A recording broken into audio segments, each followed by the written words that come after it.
Buenas tardes a todos y todas. Gracias por acompañarnos en tu programa Jóvenes Caficultores. Es un privilegio para mí poderles moderar en esta clase, ¿verdad? Dentro del staff de Jóvenes Caficultores. Estamos acá detrás de cámaras para poderles apoyar. Quiero comentarles que el día de hoy pues tenemos una clase muy especial, la clase número 6 de este curso, ¿verdad? Café exitoso en los mercados actuales, trazabilidad social. Creo que es una clase que va a generar mucho interés de parte de ustedes. Son unas cápsulas de conocimientos que traen el día de hoy, personas que tienen mucho conocimiento, valga la redundancia de palabras, en el área. El tema son los derechos de las personas que trabajan en café. Así que siempre recordándole, ¿verdad?, que el curso de jóvenes caficultores es parte del proyecto Iniciativa por los Jóvenes en la Caficultura de Nestlé, ejecutado por la Fundación Conducafé por medio del plan Nescafé, y en esta ocasión en alianza, ¿verdad?, con los amigos de Sweet Contact. Acá tenemos a la licenciada Sandra Álvarez y a la doctora Liliana Sánchez. Tenemos el privilegio pues, de tenerlas acá con nosotros y espero que todo ese conocimiento que traen ellas ustedes también puedan obtenerlo. Tomen sus anotaciones, muchachos, porque estas clases no las van a ver en cualquier lado. Las tienen acá en Jóvenes Caficultores, así que a aprovechar el tiempo. Licenciada y doctora, un saludo. Muchísimas gracias. Gracias, Julio. Buenas tardes, buenas noches. Si nos están también siguiendo y conectándose a la clase de otras latitudes fuera de Honduras, tal vez pueden comentarnos y pueden escribir en el chat desde dónde se están conectando en esta tarde-noche del lunes 14 de agosto. Me da muchísimo gusto, en nombre de Swiss Contact, poderles dar la bienvenida a esta segunda semana de este curso Café exitoso en los mercados actuales. Esta semana vamos a estar hablando justamente, como bien decía Julio, acerca de los derechos de las personas que trabajamos en café. Y estamos dando continuidad, empezamos desde la semana pasada a entrar en algunos temas muy interesantes acerca de la trazabilidad social. Es muy importante poder resaltar y comentarles nuevamente que esta temática tal vez ustedes habían escuchado anteriormente acerca de la trazabilidad en todos los procesos, la trazabilidad desde que el café está en semilla, que está entrando en el campo, ¿verdad? Todo lo que tiene que ver con la producción de este cultivo, ¿verdad? Tan generoso que amamos tanto como es el café, toda la trazabilidad en cuanto a la logística, cómo va pasando en cada eslabón de la cadena de valor hasta que llega, digamos, a los consumidores finales en los mercados internacionales. Pero ahora, tanto por una iniciativa de los mismos consumidores que están más interesados en conocer qué es lo que sucede detrás de este cultivo del café y qué hay detrás, cuál es la historia detrás de esa taza de café que se disfruta muchas veces en todas las latitudes alrededor del mundo. El café es una de las bebidas más consumidas alrededor del mundo. Los consumidores están interesados en saber qué sucede, no solamente a nivel de cultivo, no solamente a nivel del manejo ambiental, sino que están interesados también en saber cómo trabajan y qué sucede con las personas que estamos involucrados en la cadena de valor del café. Y muy importante que además de este interés que existe por parte de los consumidores, hay también un tema que en comercio internacional nosotros nos referimos a esta temática como los requisitos de acceso a mercados. Estos requisitos de acceso a mercados pueden ser de diversa índole. Estarán tal vez ustedes familiarizados con requisitos como, por ejemplo, que el café tenga solo ciertos límites de residuos, digamos, de fertilizantes. Hay algún rango permitido, ¿verdad?, que el café puede tener cuando ingresa a un mercado, o hay requisitos también que van ligados a cómo se empaca un producto que va a ingresar a un determinado mercado. Eso tiene que ver también pues con la parte de la logística, con el embalaje. Pero resulta que ahora también, en función de este nuevo interés por parte de los consumidores, para los próximos años se está esperando que van a haber también nuevas regulaciones que determinen la parte social, por eso llamamos la trazabilidad social. ¿Qué pasa en el manejo de los derechos humanos y de los derechos de las personas que están produciendo este café? Y vamos a aprender esta semana acerca de esta temática. Así que yo hoy quisiera darle la bienvenida a la abogada Sandra Álvarez, que nos está acompañando en esta clase del día de hoy. Ella es una experta, vamos a pasar a la siguiente filmina. Ella es una experta en derechos humanos con énfasis en desarrollo humano, niñez, juventud, empleo y migración. Así que bienvenida a abogada Álvarez, le damos la bienvenida a esta sesión de la tarde-noche, de las 6 de la tarde, con un grupo también sumamente activo, que ahí nos están comentando que se están conectando de varias latitudes de América Latina para aprender esta noche acerca de los derechos de las personas que trabajamos en café. Adelante. Buenas tardes, tarde-noche. Gracias a todos los que se conectan de la gran América Latina, ¿verdad? Honduras, y ya están todos los países que están conectados, que son parte de nuestra querida región de América Latina, ¿verdad? Una región muy rica en café, en producción de café. Vamos a hablar este día de derechos humanos, y esto tiene que ver con la trazabilidad, porque la trazabilidad es el motor de tracción de los derechos humanos. O sea, cuando estamos hablando de un café exitoso, de un café con trazabilidad social, estamos hablando que la base es los derechos humanos, el cumplimiento de los derechos humanos. Entonces, primero vamos a ver cuál es el objetivo, ¿verdad?, que tenemos para hablar de este tema. Primero, pues, como ya la doctora Liliana decía, hay que conocer el tema para después aplicarlo en lo que está pasando dentro de nuestro contexto productivo del café. El objetivo que queremos promover el conocimiento, el análisis, la reflexión sobre este tema de derechos humanos, porque este tema es un marco de protección universal para todos y para todas. Y el propósito es aportar a esta gran comunidad de jóvenes caficultores una mayor comprensión y valoración de la importancia que tienen los derechos humanos en la vida de cada uno, de cada uno de nosotros, en la de nuestras familias y de las comunidades en el contexto de la cadena productiva del café, ya que estamos hablando ahora de los derechos humanos de las personas que trabajan en café. Y también, ¿qué queremos con este objetivo? Prevenir situaciones que impacten negativamente en la comercialización del café, en el desarrollo de la caficultura nacional, ¿verdad? Y regional, para hablar de toda Latinoamérica donde se produce café. Entonces, decimos, los derechos humanos son para todos y todas. Y este es el objetivo. En la siguiente, queremos analizar cuáles son lo que queremos lograr en cada uno de ustedes, cuáles son las competencias que queremos desarrollar en cada uno de ustedes, hombres y mujeres jóvenes que se conectan esta tarde. Pues primero, para hablar del tema de derechos humanos hay que conocerlo, como lo decía anteriormente, para poder reflexionar sobre el tema, analizarlo y poder actuar y hacer algo para transformar las situaciones que se estén dando dentro del contexto del café.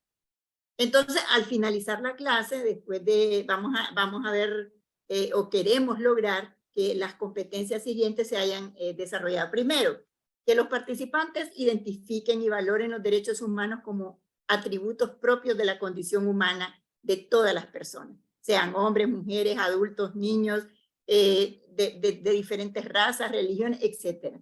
Es un atributo, ¿verdad? Aprender a valorar eso, que todos los seres humanos tenemos derechos humanos.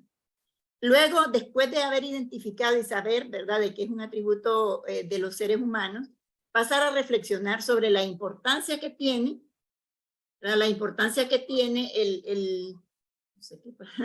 la importancia que tiene los derechos humanos en la gestión que las personas hacen. No sé por qué se me salió ahorita la presentación. Sí, no sé si fue que César salió de la reunión. Vamos a ver un Sí, a César se le fue la señal, creo, salió de la reunión. Ya acaba de unirse otra vez como invitado, si lo dejan. Ok. Sí. Bueno, estábamos hablando de esas competencias. Lo primero, aprender a identificarlo. Y cuando identificamos es cuando conocemos los derechos humanos, y luego entramos ya en un en un momento de reflexionar sobre ese tema que hemos conocido, ¿verdad? Reflexionar cuál es la importancia que tienen en la vida. Cada uno, esta es una reflexión a veces muy personal. ¿Qué importancia tienen los derechos humanos en mi vida, en la vida de las personas con las que yo trabajo y en las comunidades donde yo trabajo, ¿verdad? Es una reflexión que parte de lo individual a lo colectivo. También después de haber reflexionado pasamos a hacer un análisis de los impactos que en el contexto del café puede provocar el incumplimiento de los derechos humanos por parte de las autoridades, las empresas y las mismas comunidades, ¿verdad? Entonces es importante estos momentos del proceso de conocimiento de los derechos humanos. Y por último, bueno, una competencia que queremos es no quedarnos con el conocimiento, ¿verdad? No saber identificar, estos son derechos humanos, reflexionar sobre ellos, analizar sobre los impactos que pueda tener, sino ver cómo actuamos, qué podemos hacer para que esos impactos no se den o transformar, ¿verdad? Que los impactos de los derechos humanos sean positivos en la vida de la gente. Entonces, queremos que la gente se active y actúe, ¿verdad? Entonces, estas son las competencias que estamos queriendo promover, impulsar en cada uno de ustedes, sobre todo personas jóvenes que están muy interesados y que los une una pasión, la pasión del café. Sigamos. Entonces, en la siguiente diapositiva, queremos saber cuánto conocen ustedes del café, qué saben, apórtennos su conocimiento, porque es bien difícil que nadie sepa nada de derechos humanos. Así que tenemos acá una metodología en línea para que ustedes vayan contándonos, aportándonos qué saben de los derechos humanos, qué son, qué significan, dónde están, qué conocen, qué derechos humanos conocen. Por favor, quedan ustedes, ¿verdad? Libres ya para escribir lo que piensan, sienten sobre el tema de los derechos humanos. Apórtenos, por favor, que valoramos mucho cada cosa que nos dicen.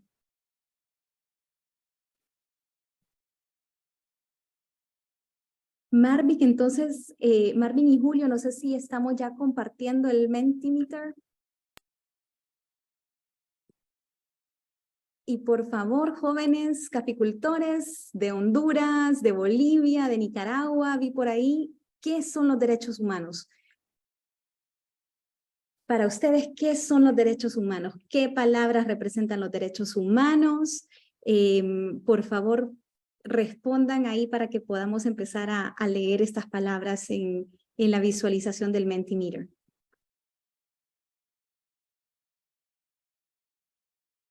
Y ya también tenemos algunas participaciones en el chat, pero si les es posible entrar al Menti para que se vayan reflejando en la pantalla sus valoraciones, sería genial. ¿Qué son para ustedes los derechos humanos?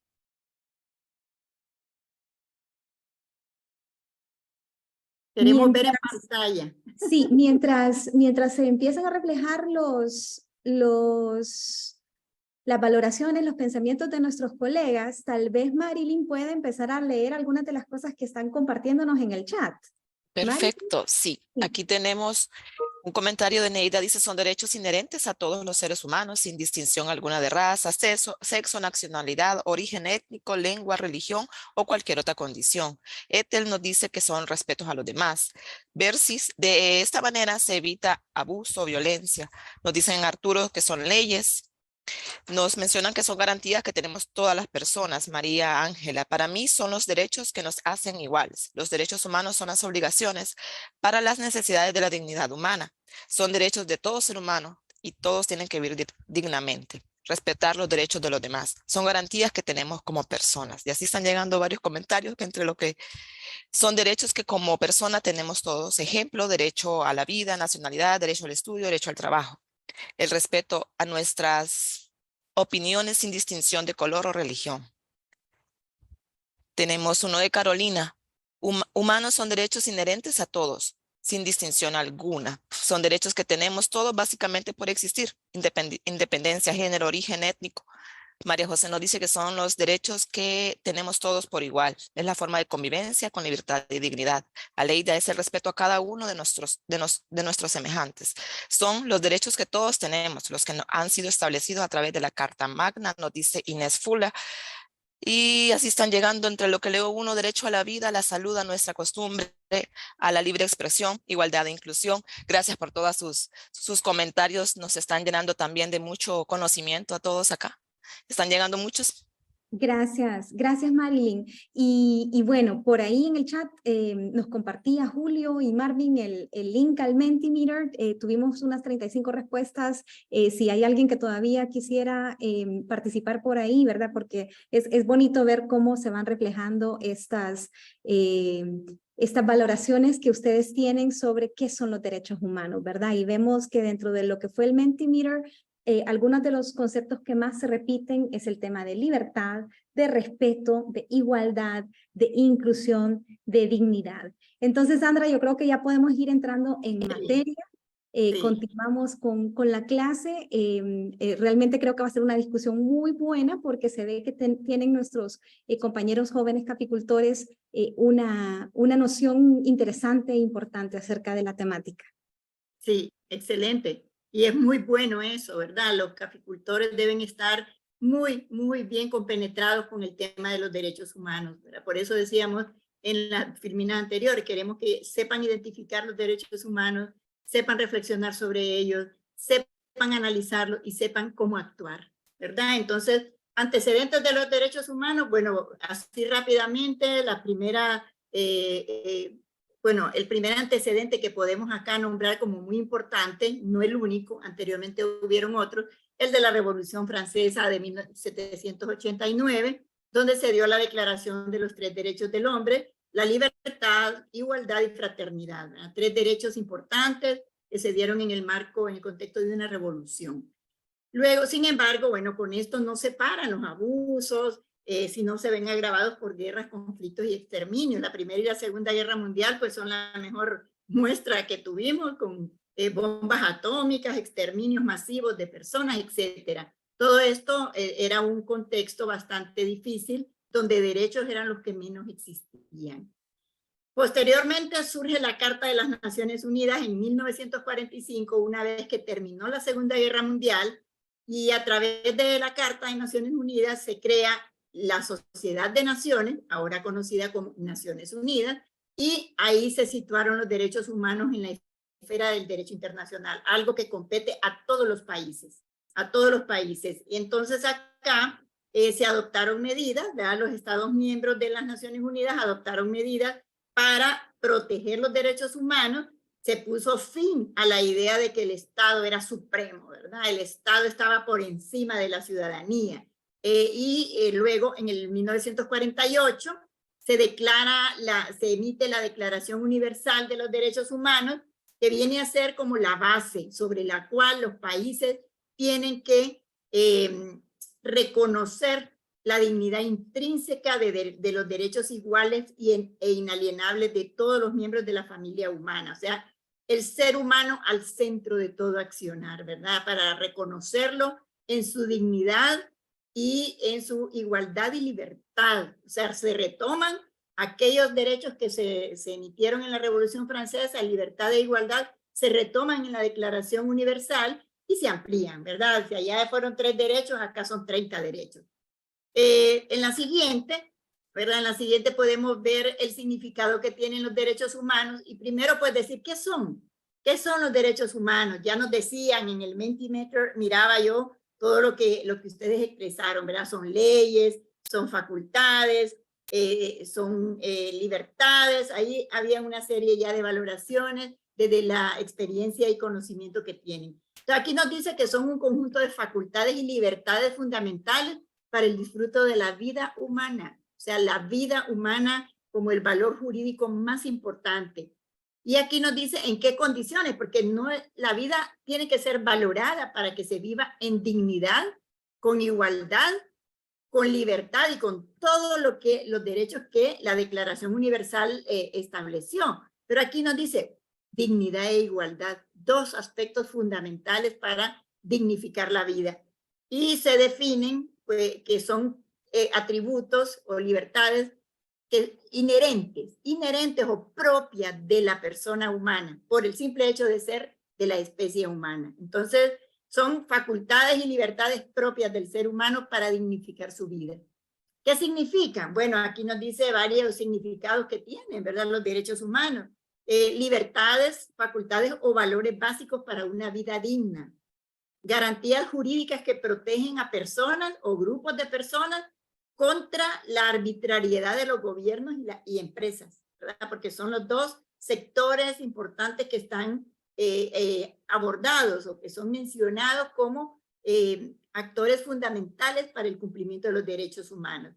Luego también nos dice que son normas que obligan a los estados a tomar acciones para el desarrollo humano y les impide limitar, restringir o violentar el goce y ejercicio de sus derechos, so pena de que estos estados son sancionados en el seno de las Naciones Unidas y por incumplir. Y lo otro, que significa, el significado que tiene también es que representan una oportunidad para cada persona, una oportunidad para avanzar, para dignificar su vida y para desarrollarse. Entonces es importante pues el significado que tiene y que debemos aprender a verlo desde ahí, no como letra mojada en papel, sino como algo vivo, que nosotros lo tenemos que hacer vivo. En la siguiente podemos ver también quién creó los derechos humanos y dónde están. Porque uno dice, bueno, yo no veo, no hay derechos, aquí no se cumple nada. Pero fueron creados, como les decía antes, por las Naciones Unidas, el 10 de diciembre de 1948, a través de la Declaración Universal de los Derechos Humanos. El 10 de diciembre, en todos los países del mundo, se cumple el aniversario de la Declaración Universal, el punto de partida para una nueva sociedad. ¿Dónde están esos derechos? ¿Dónde están? Están en nuestro cuerpo, los llevamos con nosotros. Desde el momento que nacemos, tenemos vida y esa vida es un derecho. Y esa vida, para que sea digna, tiene que tener condiciones. Tiene que tener salud, educación, tiene que tener libertad, tiene que tener una familia, y en esa familia tiene que tener alimento, vivienda, etcétera. O sea, se desencadenan un conjunto de derechos que los llevamos en nuestro cuerpo. Es a través de nosotros mismos que activamos esos derechos en la medida que vamos creciendo. Entonces, por eso en la imagen que está aquí en la filmina, pues hay una silueta humana que es el centro, ¿verdad?, de los derechos y es el centro de toda accionar del Estado. De hecho, las constituciones dicen la persona humana es el fin supremo de toda sociedad. Entonces, nosotros los tenemos, son de nuestra propiedad. La siguiente. Sí. En la siguiente ya nos dice cuáles son las características de estos derechos humanos, nos dice que son inherentes, ya lo vimos. ¿Por qué son inherentes? Son propios de nuestra condición humana, son de nosotros. No son de un perrito, no son de un gatito, son del ser humano. Son universales, ¿por qué? Porque son para todos, todas, en todo tiempo y en todo lugar. Algunos dirán, pero no es bueno que todavía tengamos un gran reto para lograr a la universalidad total, pero vamos avanzando, ¿verdad? Si comparamos con las otras etapas de la historia. Entonces son para todos y todas en todo tiempo y lugar, y depende de cada uno de nosotros hacer realidad esos derechos. Si yo no activo, si yo no me movilizo, mis derechos estarán dormidos. Y derecho que no se conoce es derecho que se pierde, es derecho que no se ejercita, ¿verdad? Luego también hay otra característica que dice que son inalienables. Nadie puede renunciar. Se puede renunciar, bueno, uno dice, pero yo renuncio al trabajo. Sí, pero no a su derecho a trabajar. Renuncia a un trabajo porque tal vez ahí lo explotan o porque no le satisface, no le llena las necesidades, pero no a su derecho. Usted tiene derecho a seguir buscando mejores oportunidades de trabajo. Entonces no se puede renunciar a ellos, ni a la salud, ni a la educación, etcétera, menos a la libertad. La libertad, en todo caso, se ve restringida, pero legítimamente, cuando una persona comete un delito y es privado de su libertad porque legalmente así se establece, ¿verdad? Entonces, en esos casos sí, pero en términos generales no se puede renunciar. No puede perder la vigencia. Los derechos humanos están vigentes siempre. Siempre están vigentes. Nadie nos puede decir, no, prescribe, su derecho prescribe en 20 años, en 10 años. No, no prescriben. Son exigibles cuando sentimos que el Estado no nos está garantizando la protección a nuestros derechos, podemos exigirlo, ¿verdad? Y esto pasa, ¿verdad? Cuando analizamos el contexto de la producción de café, vemos las comunidades necesitan mucha atención por parte del Estado para tener garantizada el acceso a la educación, a la salud, a la tierra. A veces la propiedad de la tierra está todavía limitada. Y por ahí tenemos algunas situaciones que afectan a muchos productores, ¿verdad? Entonces podemos exigirlo. ¿Cómo? No es a la fuerza. Hay mecanismos para exigir los derechos. Y a veces también tenemos que unirnos, ¿verdad? Organizarnos para poderlos exigir cuando afectan a toda una comunidad. Indivisible. No hay jerarquía, ni podemos dividir estos derechos, sí, estos no, no. Todos en su conjunto son importantes porque son indivisibles e interdependientes. Todos están relacionados entre sí. Irrevocables, bueno, siempre serán reconocidos. Esto también va en línea con la imprescriptible, ¿verdad? Que no pierden vigencia. Y progresivos. Tienen carácter evolutivo en su reconocimiento y en su ejercicio. Hay etapas de la vida en donde yo puedo ejercer acompañando, mis padres, ¿verdad? Son los que van acompañándome para que yo aprenda cuáles son mis derechos, conozca mis derechos y cuando llegue a los 18 años ya poder ejercer algunos derechos, por ejemplo, los derechos políticos, para poder votar a partir ya de los 18 años que ya tengo esos derechos. Entonces, son progresivos. Hay diferentes etapas en que se van ejerciendo los derechos, conociendo y ejerciendo.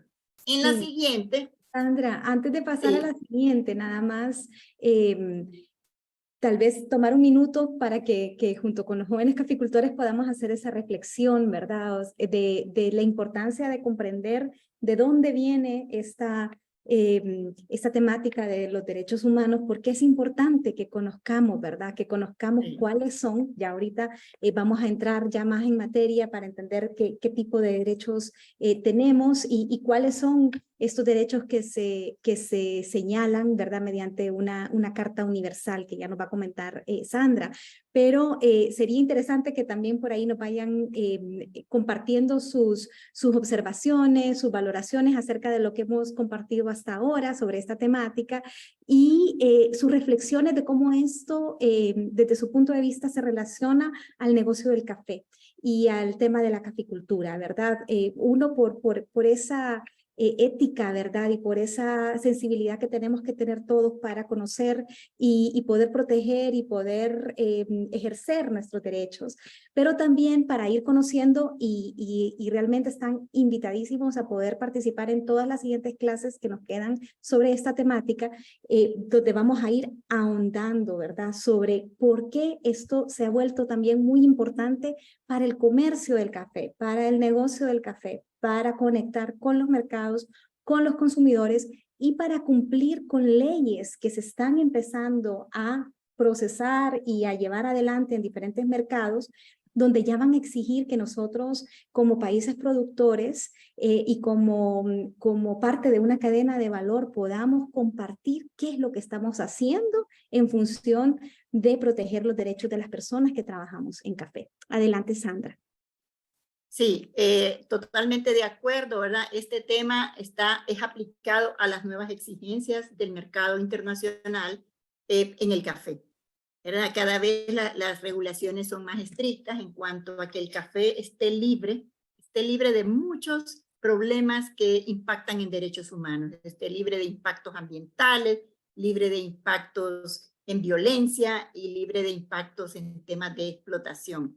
En este caso de trabajo infantil, que es uno de los temas que se han visibilizado como un problema que puede afectar, limitar la comercialización del café. Y nosotros no podemos, ¿verdad? Si estamos hablando de trazabilidad social, tenemos que cumplir, ¿verdad? Y liberar el café de cualquiera de estas problemáticas que puedan afectar la vida de toda la cadena productiva del café. Recordemos que no solo va a afectar a los exportadores, esto va a afectar a los productores, ¿verdad? Cualquier situación que esté impactando, sí. Sí, perdón, antes de que pasemos a la siguiente, Filmina, hay una pregunta interesante en el chat.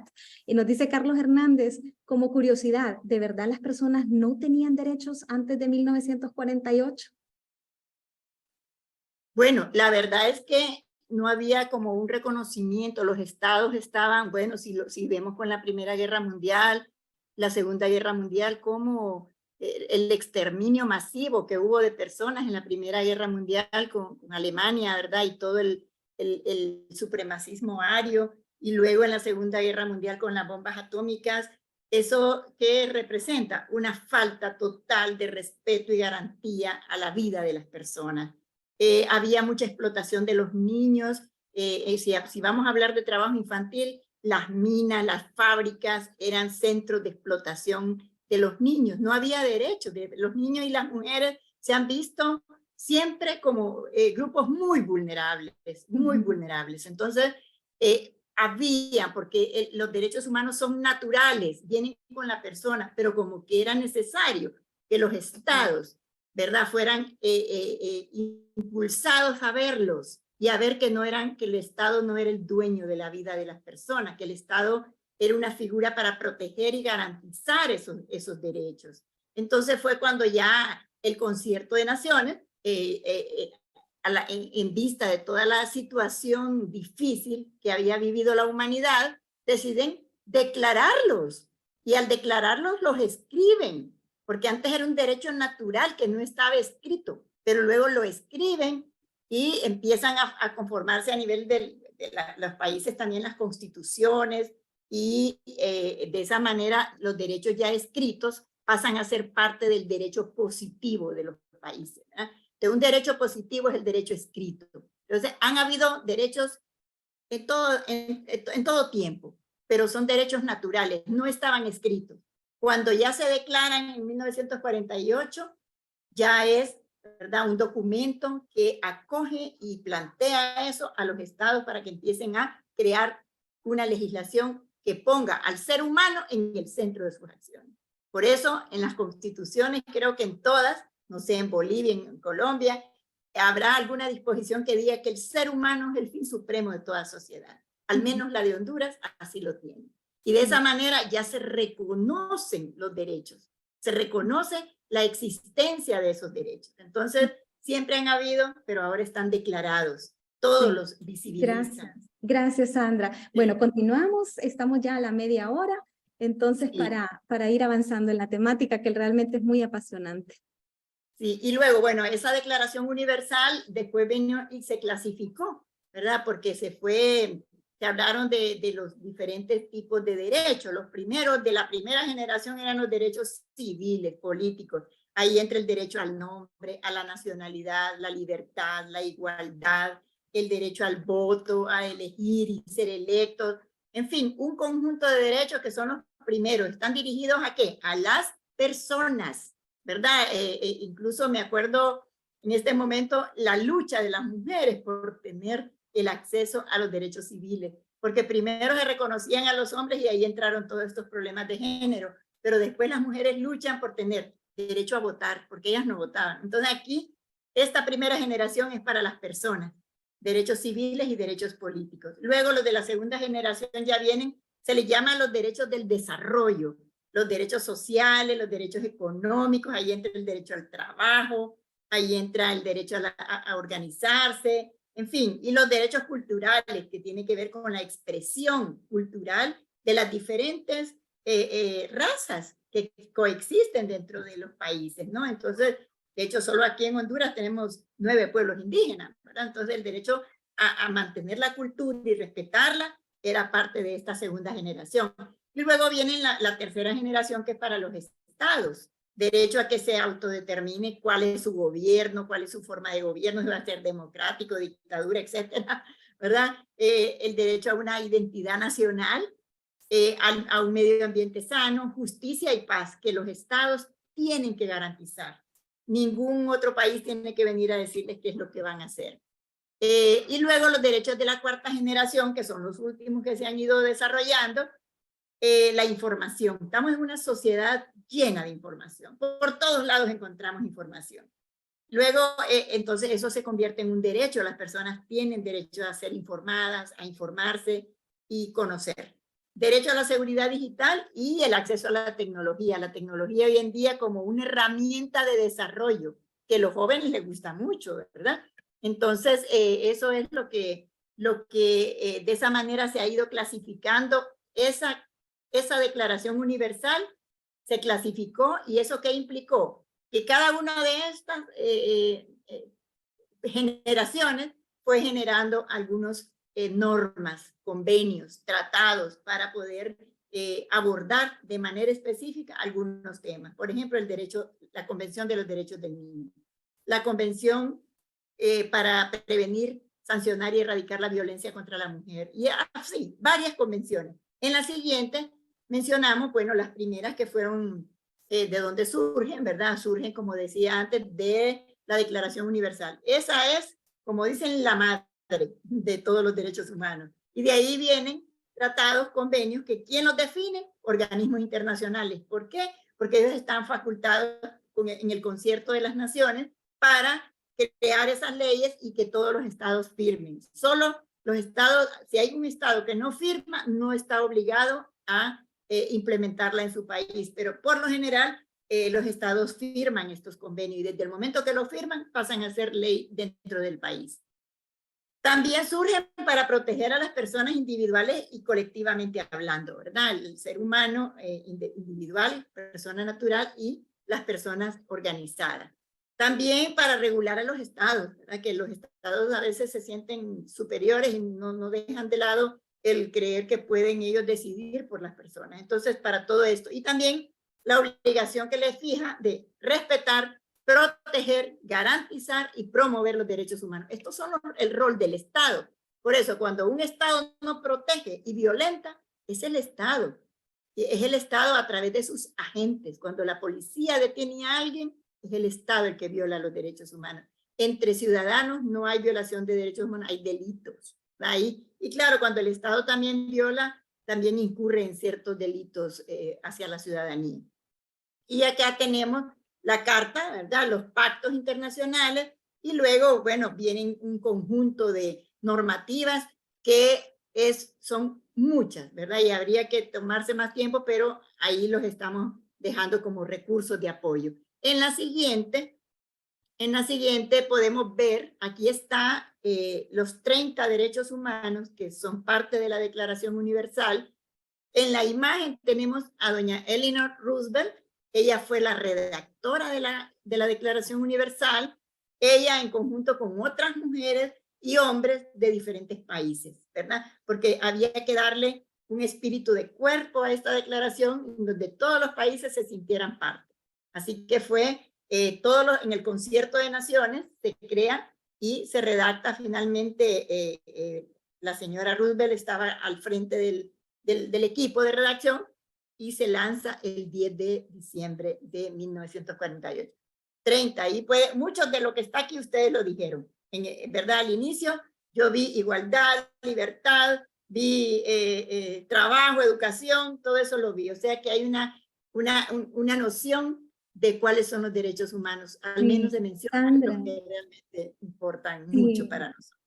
Creo que es interesante porque si bien es cierto, algunos de nosotros, ¿verdad?, contribuimos y compartíamos algunos de los derechos que conocemos, yo hacía la consulta en el chat si conocían estos 30 derechos, ¿verdad?, que están escritos en esta Declaración Universal y que, como usted bien ha dicho a lo largo de la clase, pues de no conocerlos, de alguna manera podemos perder la oportunidad de ejercerlos o de promoverlos o de cuidar que en nuestro entorno se estén cumpliendo también, se estén cuidando. Yo creo que una de las reflexiones muy interesantes y aquí sería interesante que también jóvenes nos puedan seguir compartiendo en el chat algunos de estos derechos que tal vez ustedes desconocían. Más adelante vamos a compartirles un video que ustedes podrán ver en su tiempo libre donde se explica un poco más cada uno de estos derechos, pero sí es muy importante y que vayamos haciendo esa reflexión de cómo estos derechos también están cercanos a lo que es el negocio del café y la cadena de valor del café. Y que si bien es cierto, nos ha explicado Sandra en esta primera clase introductoria donde estamos, si se quiere, haciendo un poquito el abrebocas, ¿verdad? Generando un poco el apetito para conocer más en estas próximas clases que continuarán.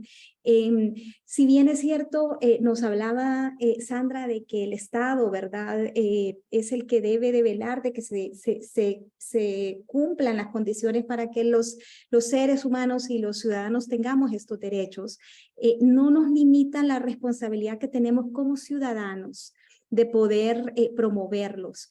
Y pues debemos pensaría yo, y hemos platicado en el curso integral que tuvimos hace algunas semanas, tuvimos la oportunidad con algunas colegas de compartir la temática del liderazgo transformador. Y Sandra nos decía que parte de lo que se quiere en esta clase es también generar una reflexión acerca de qué podemos hacer. ¿Qué podemos hacer para generar espacios y entornos donde estemos en respeto con los derechos humanos? Entonces, solamente hacer nuevamente esta reflexión y vincularlo al negocio, porque esto es bien importante. Estamos hablando de esto porque esto tiene relación con el negocio del café. Esto no es que estamos hablando de algo allá esotérico y lejano a lo que hacemos día a día en el café. En lo absoluto, esto está muy cercanamente ligado al negocio del café. Entonces, para que vayamos pensando también en algunas cosas vinculadas a nuestro negocio, que nosotros podemos ir empezando a generar estos cambios en nosotros mismos y en nuestro entorno. Adelante, Sandra. Sí, gracias, doctora. Definitivamente, ¿verdad? Si tuviéramos como más tiempo, podríamos ver cada uno de esos derechos vinculados con el café. O sea, cómo se vinculan, porque cuando lo vemos, democracia. Bueno, ¿qué es la democracia? Es un sistema de gobierno. Y ahí el sistema de gobierno es para todos. No es por, como dice, la democracia es el poder del pueblo, para el pueblo, ¿verdad? Y por el pueblo. Entonces, lo podríamos ir vinculando, pero aquí es una mirada rápida. ¿Quién vigila el cumplimiento de los derechos y por qué tienen que vigilar? Porque los países a veces se comprometen, pero no cumplen. Y aún comprometidos y aún siendo vigilados o siendo supervisados por las Naciones Unidas, a veces hay muchos retos, ¿verdad? Honduras tiene muchas deudas pendientes con derechos humanos y me imagino que muchos países también, ¿verdad? La América Latina en sí tiene retos todavía. Aquí tenemos una oficina, yo creo que en todos los países que son parte del sistema de las Naciones Unidas, pues tienen la oficina del Alto Comisionado para los Derechos Humanos, que es como el ente encargado de ver cómo en Honduras en los países se cumplen los derechos humanos. También la OEA ejerce, ¿verdad?, alguna función de vigilancia en el tema de derechos. En Honduras, aparte de esta que es internacional, están las propias del país, el Comisionado de Derechos Humanos, la Secretaría de Derechos Humanos, ¿verdad?, que también pues son instancias donde se puede denunciar cuando un derecho está siendo limitado, violentado, restringido o negado por el Estado, ¿verdad? Y tenemos instancias internacionales también, porque, que son las que velan y están dándole seguimiento a qué nivel de cumplimiento están llegando los estados y hacerles llamados de atención, ¿verdad? El Consejo de los Derechos Humanos, existe el examen periódico universal, una comisión de Naciones Unidas llega a los países y empieza a reunirse con las instituciones, con las personas, con los ciudadanos, con las empresas, para ver cómo están cumpliendo, ¿verdad? Y hay un capítulo para empresas, un capítulo para mujeres, un capítulo de niñez, para ver cómo el Estado les está cumpliendo sus derechos. Y luego hay procedimientos especiales en aquellos casos en donde ya son extremas los abusos a los derechos humanos, ¿verdad? Entonces ahí hay una intervención. Y tenemos, bueno, un video sobre, vamos a ver solo la introducción del video porque toma tiempo y mírenlo después en su tiempo libre. La Declaración Universal de Derechos Humanos es uno de los hitos fundamentales de nuestra historia. No en vano, hablamos de un documento sin precedentes en el que se establecieron los derechos naturales de la dignidad humana de los que toda persona ha de poder gozar. Esta declaración, proclamada en París por la Asamblea General de la ONU el día 10 de diciembre de 1948, consta de 30 artículos y cuenta con traducciones para más de 500 idiomas. Dicha declaración ha pretendido ser el faro que alumbra los pasos de la humanidad desde aquel entonces. Sin embargo, casi 70 años después, parece que la luz de ese faro se está apagando poco a poco y se va perdiendo en el horizonte. A continuación, vamos a enumerar los 30 Hasta aquí artículos nos que quedamos. corresponden a esta Declaración Universal de los Derechos. Sí, nos quedamos acá y la pueden ver en su momento, en un momento libre que tengan. Lo importante es ver la importancia que se le ha dado. Es como cuando Moisés bajó con los 10 mandamientos, ¿verdad? El hito que marca eso. Y luego, cuando en 1948 se lanza esa declaración escrita, todos los estados, de acuerdo, después de haber salido de una etapa tan difícil de las 2 guerras mundiales, empieza una nueva etapa. Empieza una nueva etapa que no ha sido fácil, no podemos decir que hemos logrado al 100% el cumplimiento de los derechos. Por eso estamos acá, porque sigue siendo necesario seguir dando este conocimiento a las personas, sobre todo están en diferentes rubros productivos, porque ahí se dan muchos problemas, ¿verdad? Y aquí tenemos uno, en el café, el trabajo infantil. Es uno de los problemas que nos están señalando. Sí, Sí, doctora. solamente comentarles que les hemos compartido en el chat el vínculo al video completo para que puedan copiarlo y puedan ustedes verlo posteriormente. Sí. Adelante sobre el trabajo infantil. Exacto. Y hay una canción muy linda también de Fairtrade, ¿verdad? Sobre la esperanza del café, que también es importante que la escuchen, porque bueno, hay elementos sobre el tema de la lucha por hacer un mejor café cada día. Entonces, el trabajo infantil en el café es un problema, como es el impacto ambiental, la violencia de género, pero este en particular es uno de los problemas que más puede afectar al proceso de comercialización del café. ¿Y qué es el trabajo infantil? Bueno, ese es un tema que también hay que abordarlo, conocerlo, y que son las actividades que realizan niños en las fincas del café. Niños en edades muy tempranas. De hecho, se establece la edad de 5 a 17 años para medir trabajo infantil. Sin embargo, el no permitido, el que no se permite es el de menores de 14 años. Que no tengan, que dejen la escuela por ir a trabajar, que no tengan autorización del Estado, que es el que garantiza la protección de la niñez, aunque tengan la protección, el permiso de sus padres, pero si el Estado no avala esa autorización, eso es trabajo infantil en una edad menor de 14 años. De 14 años en adelante, pues ya ese trabajo tiene que estar autorizado por los padres, autorizado por la Secretaría de Trabajo, en una jornada de 4 horas para los niños de 14 a 16 años y de 16 a 18 en jornadas de 6 horas, pero no trabajar en horarios nocturnos. De esa manera se regula el trabajo infantil en el café y en cualquier otra producción, pero nosotros tenemos esa problemática en algunas fincas todavía, porque culturalmente se piensa que es necesario, que eso es importante, que el niño aprenda a trabajar desde temprano. Es importante, pero hay su tiempo. Y el niño debe estar en la escuela en sus primeros años para aprender y poder ser un ciudadano que prospere, ¿verdad? Entonces acá nos dice, el trabajo infantil es una violación de los derechos humanos. ¿Por qué? ¿A quiénes se le violan? Bueno, se le violan a los niños que trabajan en estas edades menores y no permitidas. ¿Y por qué es un problema? Porque expone al niño a riesgo de ¿qué? De pesticidas, de daños, de picaduras de serpientes, de animales, caerse en esos espacios, en esos terrenos que son bastante irregulares, donde están las fincas de café, y otro tipo de problemática, ¿verdad?, que se ha estudiado en el tema de trabajo infantil. ¿Quién viola los derechos humanos acá? ¿Quién los viola? El Estado. Esta es una reflexión bien importante.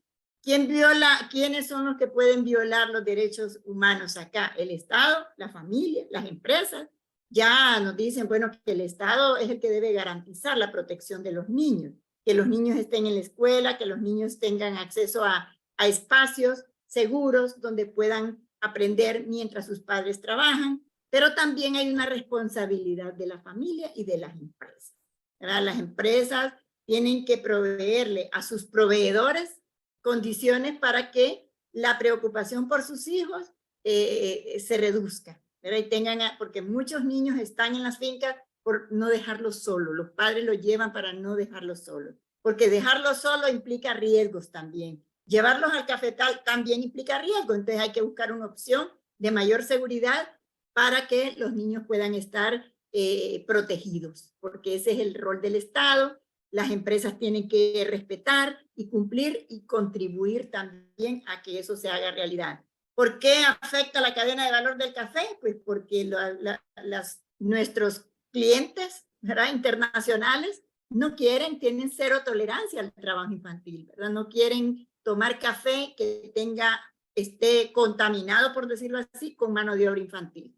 Entonces, cero tolerancia al café, al trabajo infantil, para que los estados y las empresas asuman acciones de debida diligencia para evitar que los niños enfrenten riesgos que impacten sus derechos, su derecho a la salud, su derecho a la educación, su derecho al juego, al descanso, etc.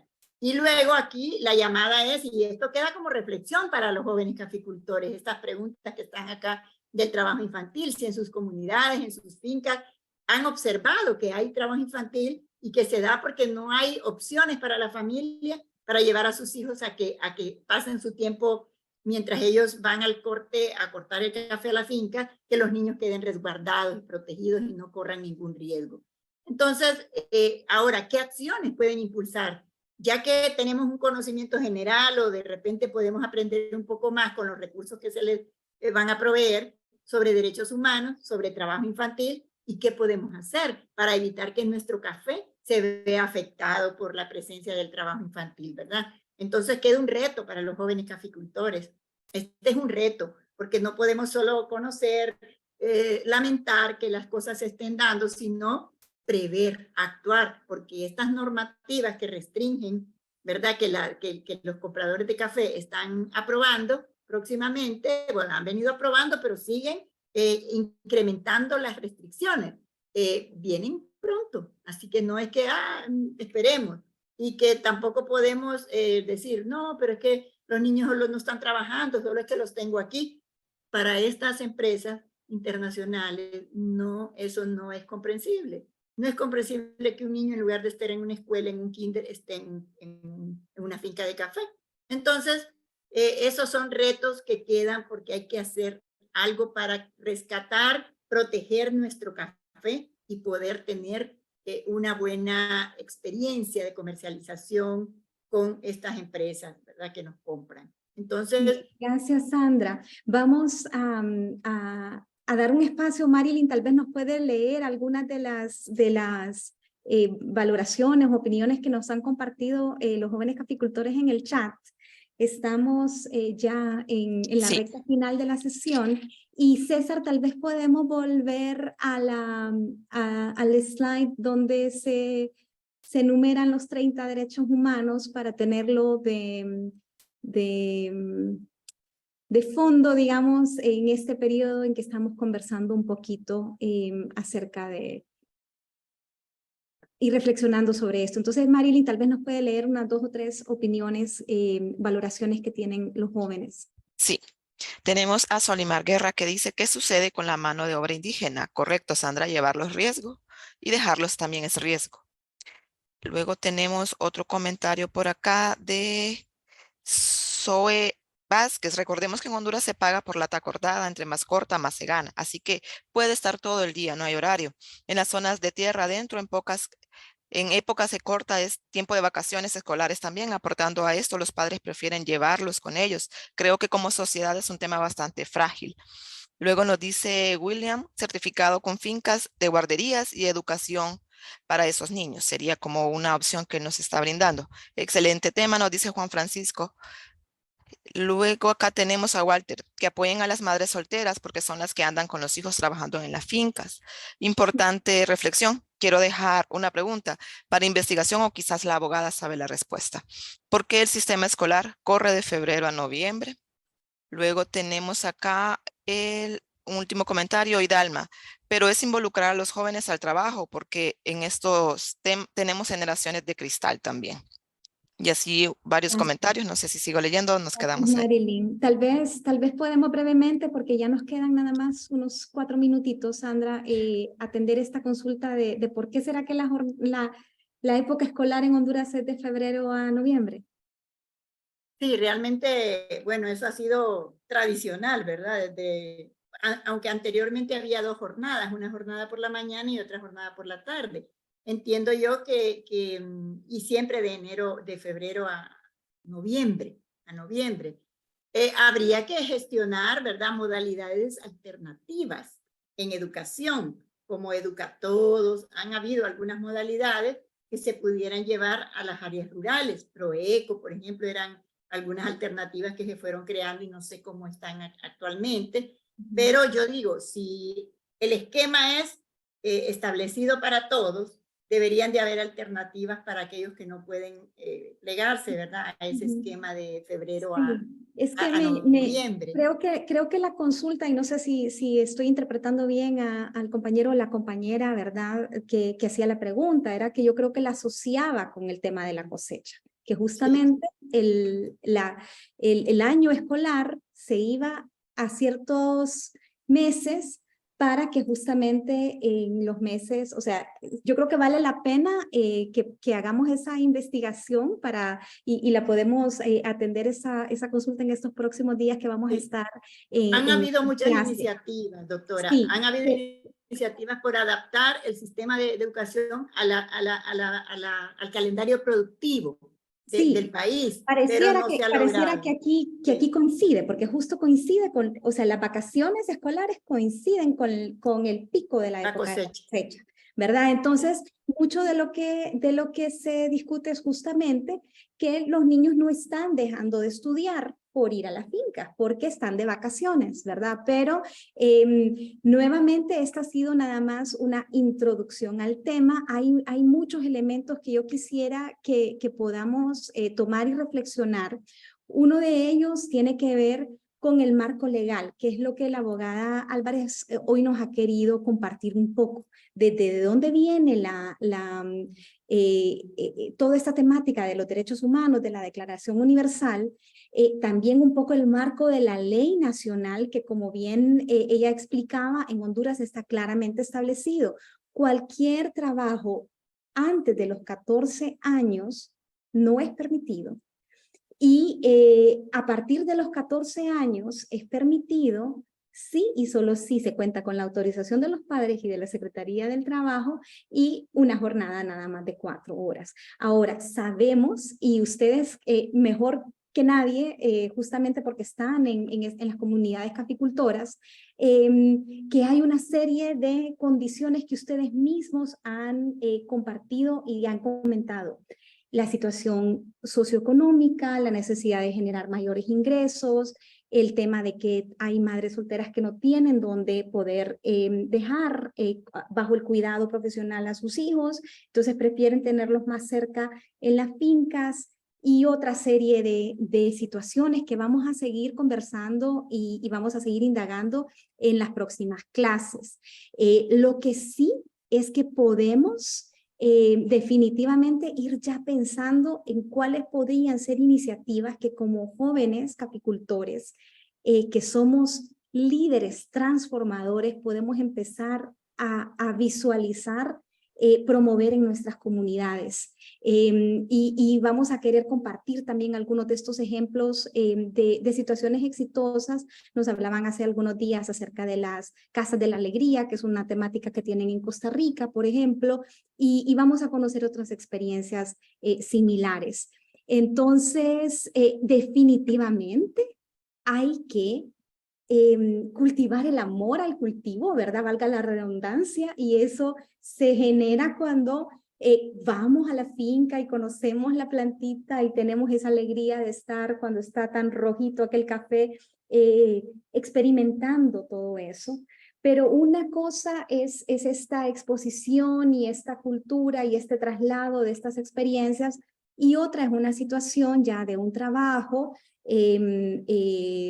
bajo diferentes condiciones, ¿verdad? Y la otra cosa muy importante, que yo creo que es una reflexión, Sandra y compañeros jóvenes caficultores, que debemos de tener, es la necesidad de que podamos comunicarnos mejor, comunicar mejor con el mercado, comunicar mejor con los consumidores, para que puedan comprender estos elementos de una mejor manera.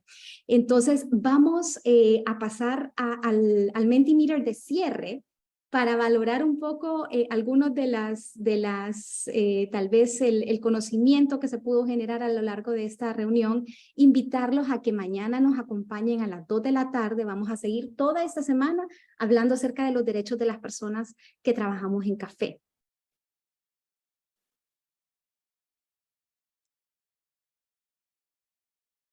Entonces, ¿qué estamos preguntando al cierre, Sandra? Bien, queremos saber qué aprendieron. O sea, al principio, ¿qué sabían? Y sabían mucho, ¿verdad? Nos aportaron muchísimo. Y ahora, ¿qué cosas nuevas aprendieron en esta última parte de la presentación? Así que apórtenos, porque nos sirve de mucho para retroalimentarnos, para ir ajustando, ¿verdad? Nuestras presentaciones, nuestros materiales. Así que tienen abierto pues ahí el enlace para que puedan escribir qué aprendieron.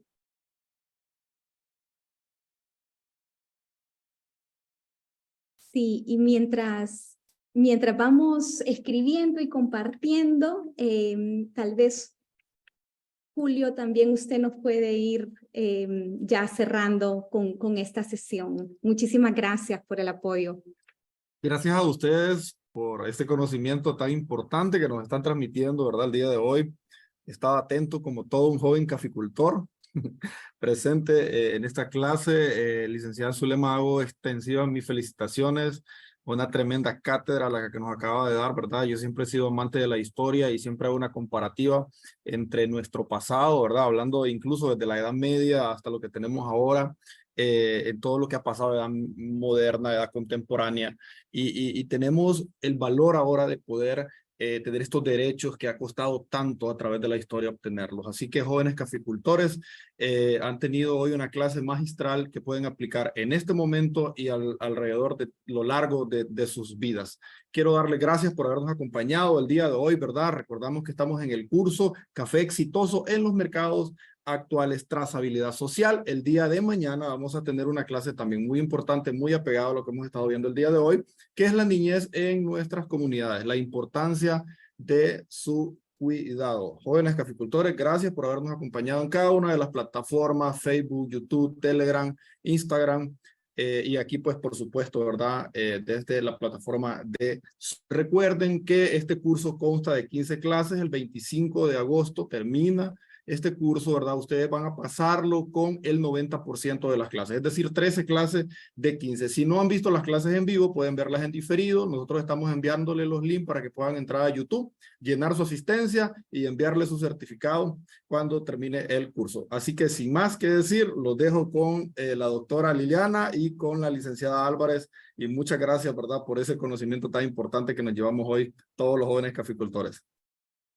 Sí, muchísimas gracias, Julio. Yo quiero agradecer nuevamente a Sandra por compartir su conocimiento y su experiencia con nosotros, por habernos dado esta introducción e invitarles a que nos acompañen durante toda esta semana. Vamos a estar a las 2 de la tarde, 6 de la tarde, aprendiendo más acerca de los derechos de las personas que trabajamos en café. Así que nos vemos mañana a las 2 de la tarde. Que tengan todos una feliz noche. Muchísimas gracias.